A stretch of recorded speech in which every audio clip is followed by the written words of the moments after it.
In 2022, Malaysia raised its minimum wage to 1,500 ringgit. Last year, it was revised again to 1,700 ringgit. On the surface, this sounds like progress, but for millions of workers, life has not become easier. The EPF revealed that nearly 48,000 of Malaysians under 55 have less than 10,000 ringgit in savings. That means if they suddenly lost their job, almost half of our workforce will struggle to survive more than a month or two. Take the stories of a young retail worker in Kuala Lumpur. She earns 1,700 ringgit works 700 ringgit works for 6 days a week and spends about 900 ringgit on a single rented room. By the time she pays for food, transport and bills, almost nothing is left. If she falls sick, she either skips treatment or borrows money. This is not an isolated case, it's the reality for thousands of Malaysians. If people are working full time but still cannot afford basic necessities, it shows we have a serious problem in our country. Assalamualaikum warahmatullahi wabarakatuh. My name is Ahmad Aliff Sufi bin Ahmad, and I'm from LG2413B. Folks, the issue is clear. 1,700 ringgit is not enough to survive in Malaysia today. According to Bank Negara Malaysia 2022 annual report, they estimated that the living wage in Kuala Lumpur is 2,700 ringgit for a single adult. For a couple with 2 children, the number rises to 6,500 ringgit. Compare this with 1,700 ringgit, the gap is shocking. Malaysia's inflation rate, especially in food, has worsened the situation. According to Department of Statistics Malaysia (DOSM), food inflation peaked at 7.2% in mid-2022 and has remained high. Even basic items like chicken, eggs and rice have become more expensive. When wages cannot cover basic needs, workers take on extra jobs, daily healthcare, cut back nutritious food and give up on saving for the future. This not only creates personal suffering but also a long-term economic burden. Low wages affect everyone. If workers don't have money to spend, local businesses from warongs to supermarkets lose customers. This weakens domestic demand and slows economic growth. Since the minimum wage clearly fails to meet the people's needs, the solution must be clear and must be to ensure wages catch up with the real cost of living. The solution is straightforward. Increase Malaysia's minimum wage gradually towards a true living wage. So, here's the solution. Number 1, raise the minimum wage to 2,000 ringgit immediately.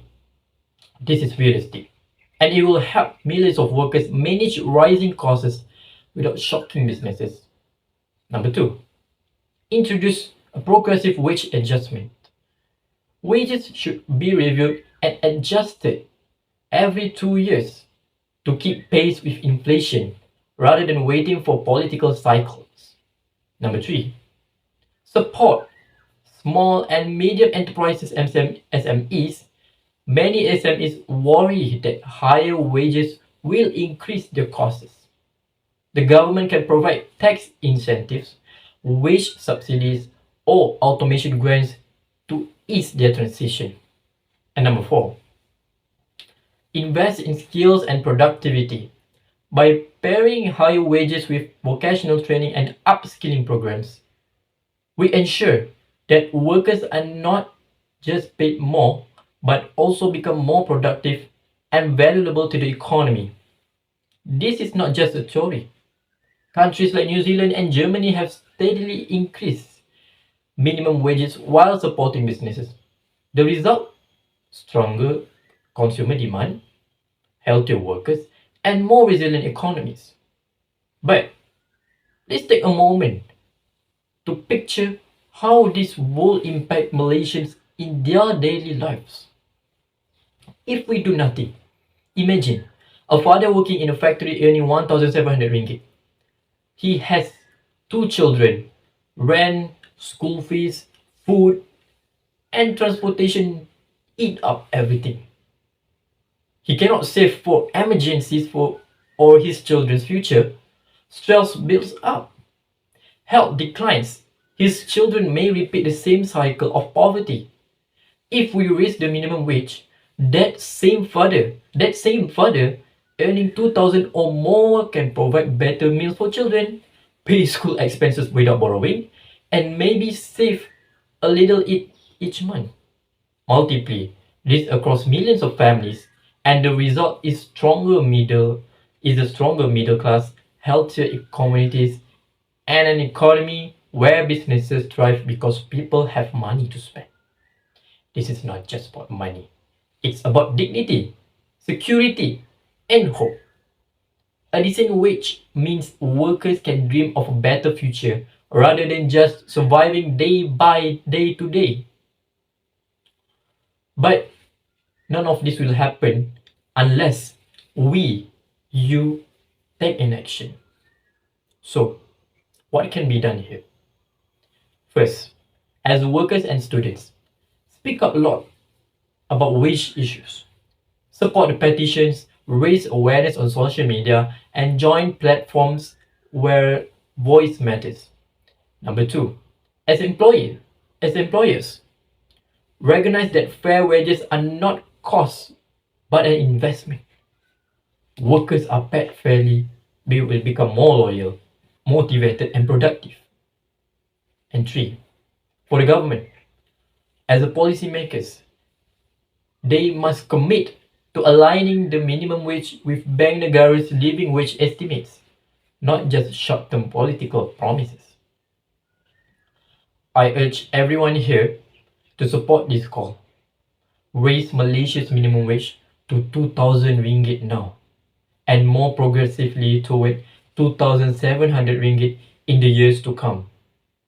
A job should lift people out of poverty, not trap them in it. 1,700 ringgit is not enough in Malaysia today's. Workers deserve a wage that matches the cost of living and reflects their contribution to our nation, to our country. If we act, we can build a Malaysia where workers live with dignity, families grow with security, and businesses thrive in a stronger economy. Let's not wait. Let's act now. Thank you.